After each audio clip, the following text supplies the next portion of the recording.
Il ne s'agit pas de la petite maison dans la prairie, mais de la ferme des rescapés. Ici, la liberté est la règle numéro 1. Un principe qui s'applique à tous, même aux chiens. Pour le moment, nous avons 38 chiens ici. Ils vivent tous libres dans une meute. Il n'y a pas de box, ils ne sont pas enfermés. Oui, on fait la promenade avec eux et sinon ils nous suivent pendant le travail. La plupart des chiens sont abandonnés, pratiquement tous très maltraités. Ils sont tous castrés et stérilisés ici. Ça, c'est absolument nécessaire, sinon ça ne marche pas. La meute, c'est comme dans une meute des loups. Il y a des règles, il faut respecter. Ce sont les grands qui mangent d'abord, qui sont leur place préférée. Ça change tout le temps, mais il y a quand même un système, il faut le respecter. On leur apprend de respecter les autres animaux, les chèvres, les moutons, la volaille, les chats. Oui, les personnes qui viennent ici, c'est beaucoup de travail pour nous, mais après, vous avez un chien qui sont fidèles et qui sont vraiment les meilleurs.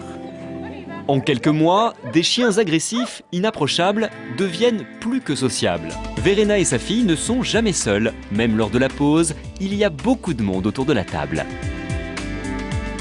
Chaque printemps, il y a énormément de chevreaux qui naissent dans les chèvreries laitières et ils partent tous à l'engraissage puis à l'abattoir très tôt. Et ils sont séparés de leur mère quelques heures après leur naissance. On essaye d'en sauver un maximum chaque printemps. Je leur donne les biberons 4 fois par jour. Nourrir plus de 500 animaux, ce n'est pas de tout repos. À elles seules, les dépenses en nourriture représentent plus de 1 000 € par mois. Les bénéfices de l'exploitation agricole couvrent à peine les frais.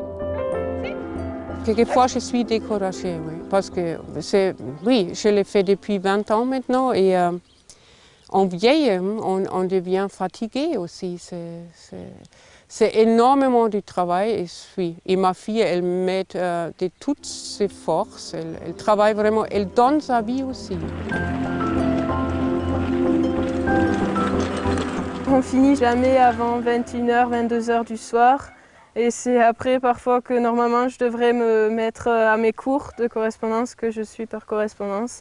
Et c'est pas toujours facile. Et oui, c'est 7 jours sur 7, 24 heures sur 24. Et on n'est jamais en vacances, on peut jamais partir. Ils sont toujours là, ils ont toujours besoin de nous. On me dit toujours, je ne peux pas tout sauver, je le sais très bien, je le vois chaque jour. Mais au moins, eux, ils vivent, ils sont un foyer. Ce sont des chiens qui ont eu peur, qui sont souffert, tous les animaux. Et maintenant, ça s'arrête. C'est fini avec la souffrance. Et c'est pour ça que je vis.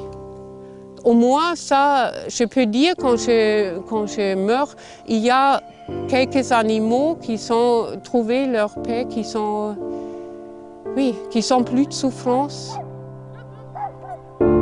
Face à tant de dévouement, la Fondation 30 millions d'amis a décidé de les soutenir financièrement.